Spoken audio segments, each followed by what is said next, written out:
There is no surviving first-hand account of Attila's appearance, but there is a possible second-hand source provided by Jordanes, who cites a description given by Priscus. He was a man born into the world to shake the nations, the scourge of all lands, who in some way terrified all mankind by the dreadful rumors noised abroad concerning him. He was haughty in his walk, rolling his eyes hither and thither, so that the power of his proud spirit appeared in the movement of his body. He was indeed a lover of war, yet restrained in action, mighty in counsel, gracious to suppliants and lenient to those who were once received into his protection. Short of stature, with a broad chest and a large head, his eyes were small, his beard thin and sprinkled with gray, and he had a flat nose and swarthy skin, showing evidence of his origin.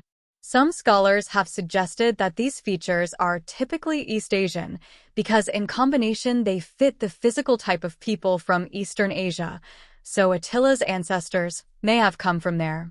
Other historians have suggested that the same features may have been typical of some Scythian people. Later folklore and iconography. The name has many variants in several languages: Atli and Attil in Old Norse, Etzel in Middle High German, Nibelungenlied, Etla in Old English, Attila, Attila, and Attila in Hungarian. Attila is the most popular.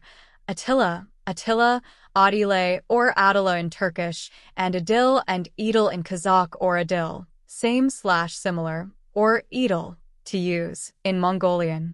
Attila and Hun tradition in the medieval Hungarian royal court.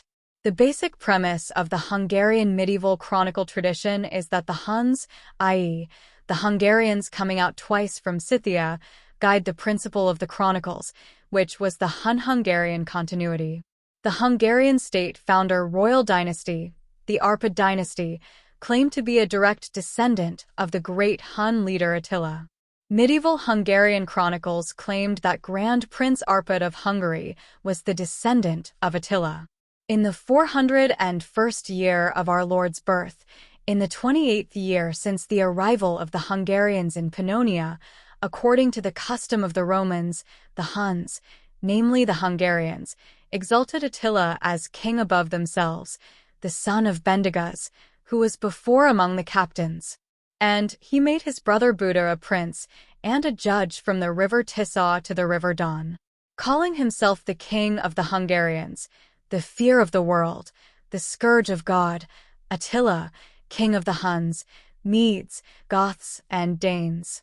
Mark of Cult, Chronicon Pictum. Arpad, Grand Prince of the Hungarians, says in the Gesta Hungarorum, "The land stretching between the Danube and the Tisza used to belong to my forefather, the mighty Attila." Anonymous, Gesta Hungarorum. King Matthias of Hungary, 1458 to 1490, was happy to be described as the second Attila.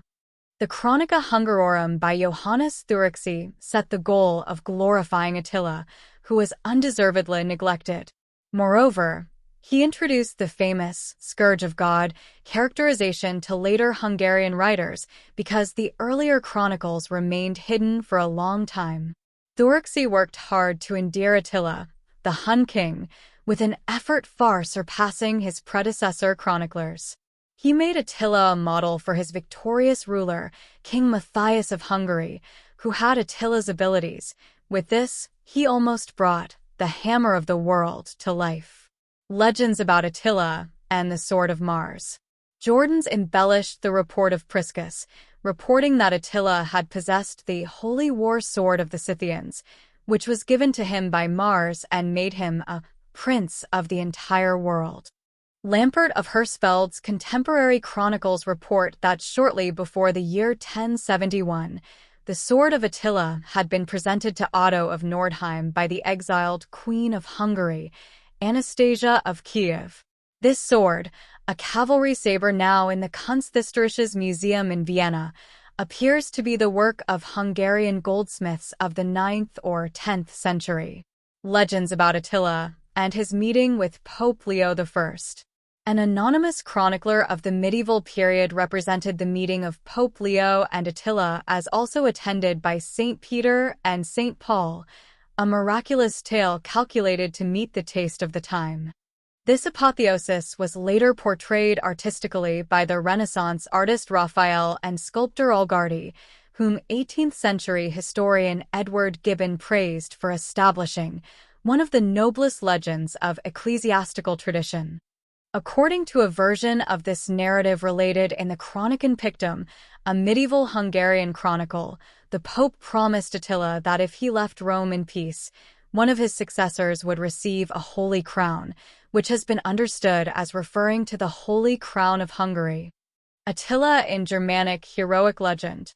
Some histories and chronicles describe Attila as a great and noble king, and he plays major roles in 3 Norse texts, Atlaquia, Volsunga Saga, and Atlamal. The Polish chronicle represents Attila's name as Aquila. Fertulf of Michaelsburg and Otto of Freising pointed out that some songs are vulgar fables and made Theodoric the Great, Attila, and Ermanaric contemporaries, when any reader of Jordan's knew that this was not the case. This refers to the so-called historical poems about Dietrich von Bern, Theodoric, in which Etzel, German for Attila, is Dietrich's refuge in exile from his wicked uncle Ermenrich, Ermanaric. Etzel is most prominent in the poems Dietrich's Flucht and the Rabenschlacht. Etzel also appears as Kriemhild's second noble husband in the Nibelungenlied, in which Kriemhild causes the destruction of both the Hunnish kingdom and that of her Burgundian relatives. Early modern and modern reception. In 1812, Ludwig van Beethoven conceived the idea of writing an opera about Attila and approached August von Kotzebue to write the libretto. It was, however, never written. In 1846, Giuseppe Verdi wrote the opera, loosely based on episodes in Attila's invasion of Italy. In World War I, Allied propaganda referred to Germans as the Huns, based on a 1900 speech by Emperor Wilhelm II praising Attila the Hun's military prowess, according to Jawaharlal Nehru's Glimpses of World History. Der Spiegel commented on November 6, 1948, that the sword of Attila was hanging menacingly over Austria.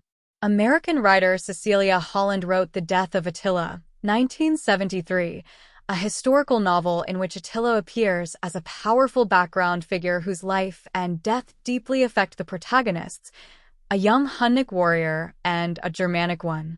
In modern Hungary and in Turkey, Attila and its Turkish variation, Attila, are commonly used as a male first name. In Hungary, several public places are named after Attila. For instance, in Budapest, there are 10 Attila streets, one of which is an important street behind the Buda Castle.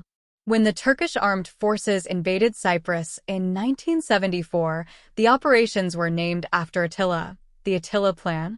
The 1954 Universal International Film sign of the pagan starred Jack Palance as Attila.